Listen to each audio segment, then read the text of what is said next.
Bhavani Peth door गल्लीतील पालिका शाळा क्रमांक 2 मध्ये 80वा भारतीय स्वातंत्र्य दिन मोठ्या उत्साही आणि मंगलमय वातावरणात साजरा करण्यात आला। प्रारंभी मान्यवरांच्या शुभ हस्ते ध्वजारोहण सोहळा संपन्न झाला।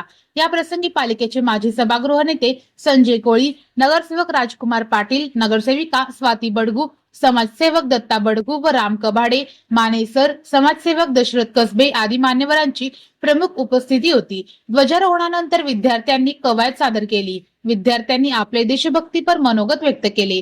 समाजसेवक दशरथ कसबे यांच्यातर्फे विद्यार्थ्यांना शैक्षणिक साहित्य तर समाजसेवक राम कबाडे यांच्यातर्फे खाऊ वाटप करण्यात आला। पालिकेचे माजी सभागृह नेते संजय कोळी व नगरसेविका स्वाती बडगू यांनी आपल्या मार्गदर्शनपर भाषणातून भारतीय स्वातंत्र्य दिनाचे महत्त्व सांगून सर्वांना शुभेच्छा दिल्या।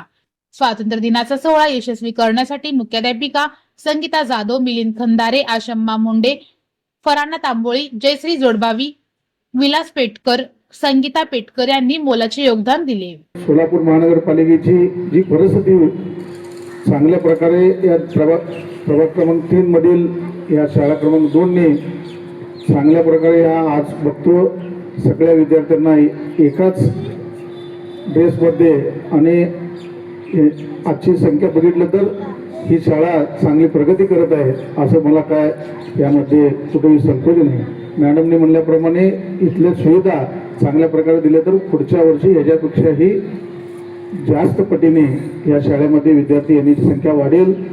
आणि मॅडमला विनंती करतो आमच्याकडून जे जे काम असेल आपण एक लेटर पॅडवर लिहून देऊन जे म्हणजे या शाळेला गरज असेल ते त्या तुम्ही या 2-4 दिवसामध्ये मला द्यावा आणि जेणेकरून आपल्या या विद्यार्थ्यांना वाढवण्याकरता आणि या शाळेमध्ये जे काही आत्ताच मॅडमने म्हणल्याप्रमाणे 100 वर्ष या संस्थेत ह्या महानगरपालिकेची शाळा बांधून 100 वर्ष झाले त्याचं ऑडिट व्हायला पाहिजे। आपण रोज प्रतिज्ञा म्हणतो। प्रतिज्ञेची पहिली ओळ काय आहे सांगा बरं मुलांना मला? भारत माझा देश आहे। भारत माझा देश आहे ही पहिली ओळ आहे खरी, पण भारत आपल्या प्रत्येकांचा आहे। मग भारत आपला देश आहे आपण न म्हणता भारत माझा देश आहे असं म्हणतो, कारण का माझा या शब्दामागे खूप मोठा अर्थ दडलेला आहे। माझा म्हटलं की आपण त्याची जास्त काळजी घेतो, आपण जबाबदारीने वागतो। मग आपला म्हटलं की त्याला सार्वजनिक रूप येतं आणि आपण काय म्हणतो माझ्याऐवजी दुसरे कोणीतरी त्याची काळजी घेते, म्हणून भारत माझा देश म्हटलेला आहे। मग जी प्रतिज्ञा आपण म्हणतो त्या प्रतिज्ञेचे आचरण आपल्या दैनंदिन जीवनामध्ये आपण करायला पाहिजे।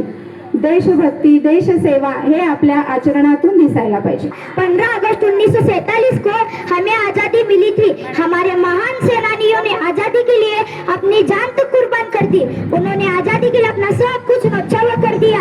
आज हमारा देश हर क्षेत्र में प्रगति की ओर अग्रसर कर रहा है। आज हमारा देश अलग अलग क्षेत्र में एक नया अध्याय लिख रहा है। आज हमारी सैन्य ताकत इतनी अच्छी है कि पूरे दुनिया भर में इसकी मिसाल में जाती है। स्वतंत्रता दिवस हमें एकता और अखंडता मजबूत करने की प्रेरणा देता